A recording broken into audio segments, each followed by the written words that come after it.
This program contains true stories of rescues. All of the 911 calls you will hear are real.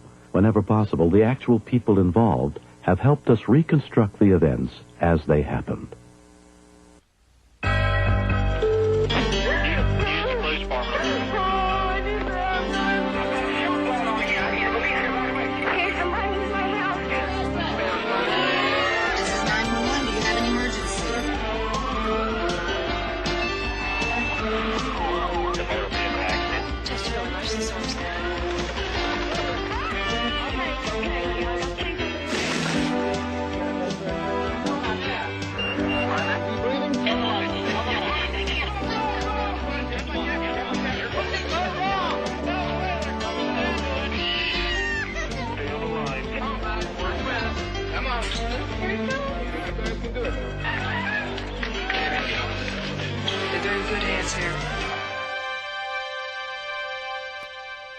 On July 6, 1991, police officer Phil Weber was assigned to patrol one of the safest areas in Provo, Utah.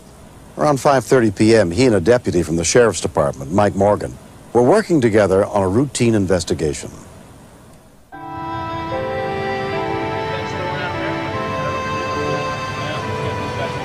Officer Weber was checking out the possibilities of a stolen car, and I responded to help him with that.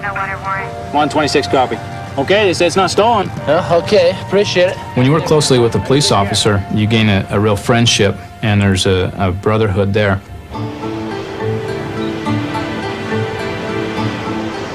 As I got up the road, I noticed one individual was being pursued by two others. 337, 126. Looks like we got a fight up on this dirt lane. I called Officer Weber to come and back me up.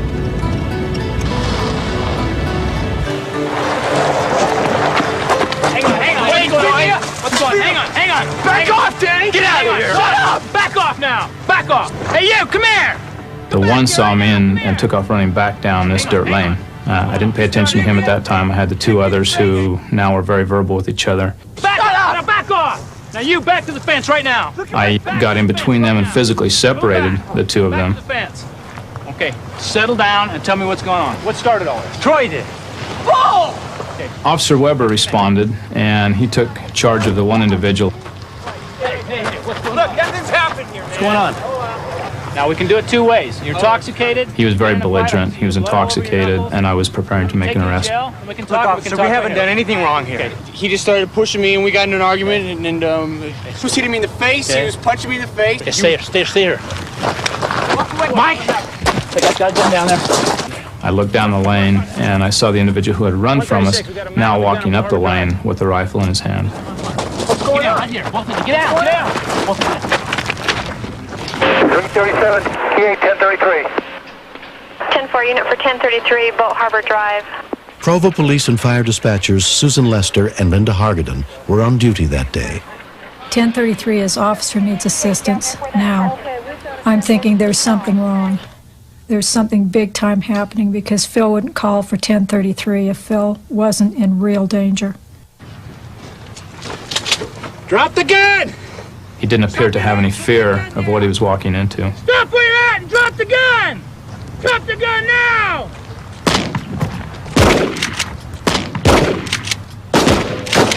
Put the gun down! We were shooting a number of shots, but because of the distance of 125 yards with the shotgun, they weren't having a lot of effect. 337, shots fired. We need an ambulance. 10-4, ambulance will be responding.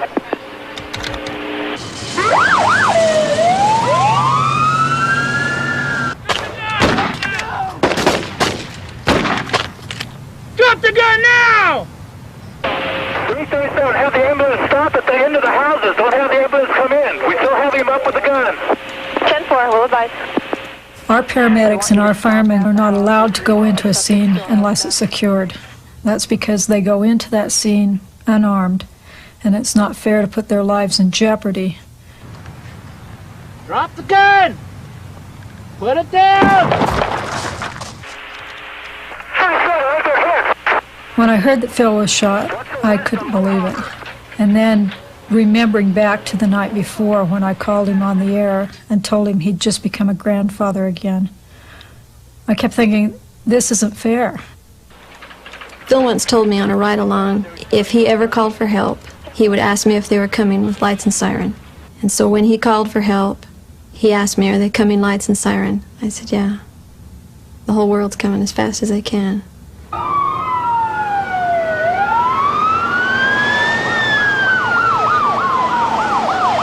Don't shoot! Put that gun down! Put the gun down! Drop the gun! Stop where you're at! Mike, are there yet? He had a large quantity of blood squirting from his neck, which appeared to be an arterial-type bleed. You okay? No. No, Phil. I don't want you to lay down. I want you to sit up. He tried to lay down and was mumbling something about, let me lay down, let me die. You're all right. And at that time, I thought Phil was going to die. I didn't think he would make it. Phil, look at me. You're going to be okay. You're going to be all right. As I'm holding Phil's neck, I'm looking through the rear window at the suspect. He was struggling with his gun and getting up into a sitting position at this time. Okay? Okay. I realized that Phil was very vulnerable now, sitting on the ground behind my vehicle. If the suspect were to shoot underneath the vehicle, Phil's back was exposed to him. Look, Phil, deep breath. Deep breath, okay? I realized that I had to do something to put the suspect down. No, don't lay down. Don't lay down on me. I want you to sit up. I want you to sit up, okay? I pulled out the M14 with my right hand, still having my left hand on Officer Weber's neck. But I wasn't able at that point in time to put a round in the chamber because I only had the one hand that I was operating with. I knew that I was going to have to leave Phil at some time. I couldn't continue to hold on to that neck. And in a very short time, Phil would bleed to death. You're all right. I don't want you to lay down. I want you to sit up. Take deep breaths, okay? Can I help? I was nervous at that point. I didn't know whether the suspect was going to attempt to hurt Phil or to help him, but I believed that I didn't have any choice in the matter except to let him help me. Don't you let go. He's bleeding. You're all right. Put the gun down! Drop the gun now! Hey, drop the gun! He's my friend! Hey, back off! At that point in time, I was prepared to shoot him. Now back up! What I told you to! Now stay there!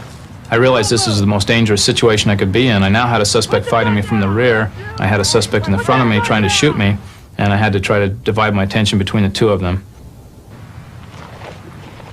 Drop the gun! Throw it away from you! Put the gun down! Drop the gun!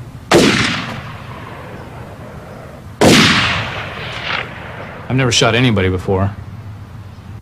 It's tough to take a high-powered rifle and shoot another human being.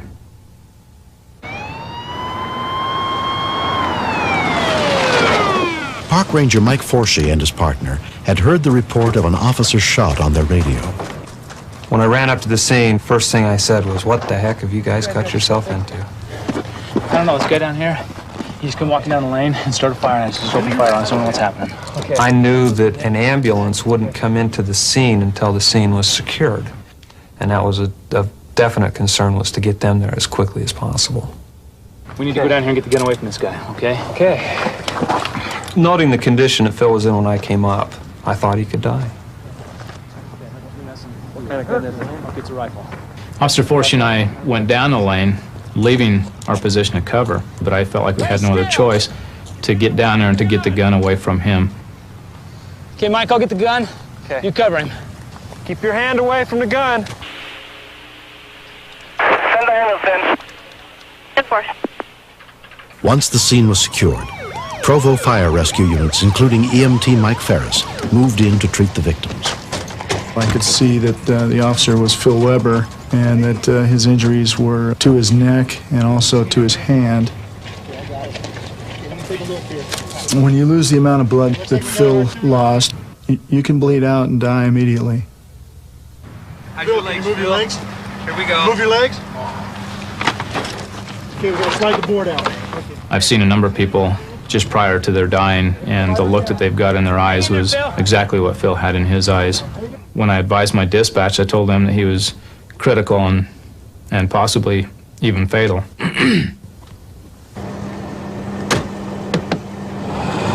Phil Weber was transported to Utah Valley Regional Medical Center and put under the care of emergency physician Elmo Gruel. Can you hear us, Phil? Are you ready? Okay. On 3. 1, 2, 3. Phil, you with us? I saw a small penetrating wound on the right side of the neck, and my concern was that he was bleeding internally from rupture of the carotid artery. We're going to need x-ray for a cross tape. Also on the examination, we noticed that his index finger was almost completely shattered, and was very concerned about this injury secondarily. Phil's wife, Karen, came to the hospital as soon as she was notified of the shooting. I was very shocked at seeing all the blood, and I could feel the tears welling up inside of me, and I wanted to be strong. I really held back the tears as much as I could, and I told him that I loved him, and he meant everything to me.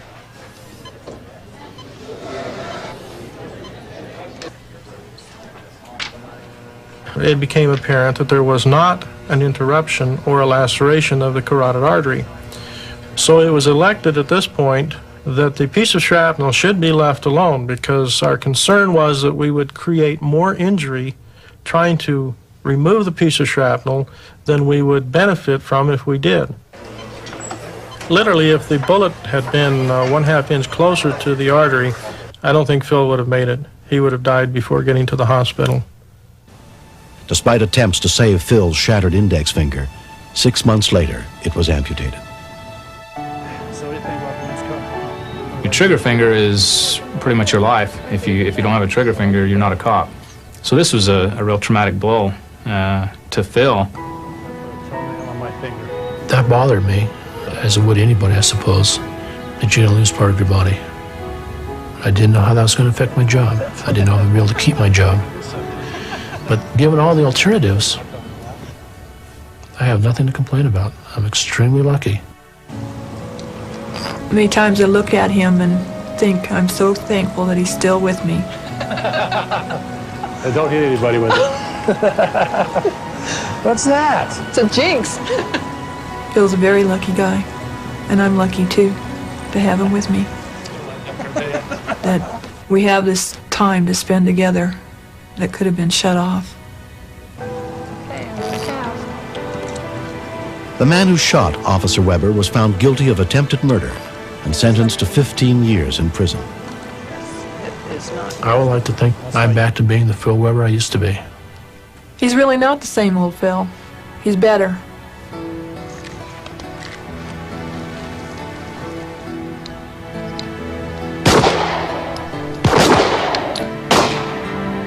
Today, Phil is the only Provo police officer that is qualified to shoot with his left hand and his right hand. How come there's no holes in your target? You not shooting yours? Deputy Morgan, Mike Morgan, saved my life out there. There's even a greater bond than there was before with me and Phil. Before, we were professional acquaintances. When you go through something like this, we fought together, we survived together, and we're stronger because of it. You really were shooting at my target. I was. I told you I was. My wife and I both firmly believe that my life was saved by an angel.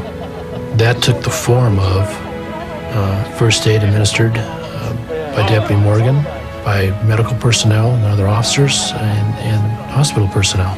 Everything put together. I owe a lot to a lot of people. A lot of people put out a lot of time and a lot of effort into me personally. So I'm extremely lucky. Good shot,